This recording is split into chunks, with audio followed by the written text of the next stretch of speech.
سلام دوستان، ما اومدیم در مورد فیلتر شکم با شما صحبت بکنیم. خب خیلی از اونا میپرسن چرا فیلتر شکم چرا برای ما کار نمیکنه. دلیلش اینه و مثلا من یه دونه فیلتر شکم دارم که مثلا وصل بشه ولی نیاره هیچی. دلیلش این که فیلتر شکن یه سرعت ضعیفه یا حجمش کم باشه اصلا هیچی برای شما نمیاره و نت الکی برای شما مصرف میکنه.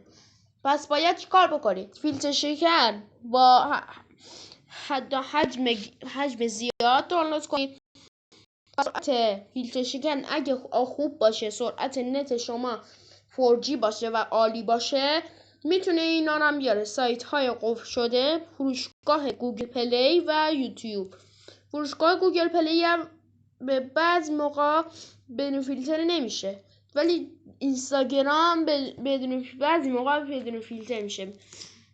اونایی که بعضی موقع بدون فیلتر نمیشن مثل یوتیوب و فروشگاه گوگل پلی، اینا رو باید در نظر داشته باشی که اینا به هیچ وجه فیلتر نمیشن، بدون فیلتر نمیشن.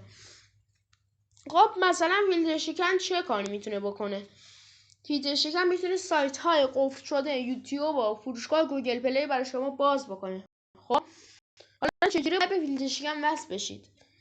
مثلا توی من نت ندارم. خب مثلا این دکمه شروع میزنی و وقتی وصل شد باید دسترسی پیدا کنه. اینجا باید نقطه کلید باشه.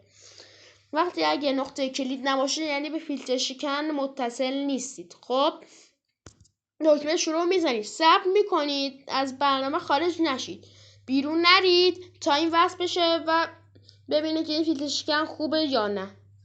موفق باشید دوستان. تا برنامه دیگه، خداحافظ.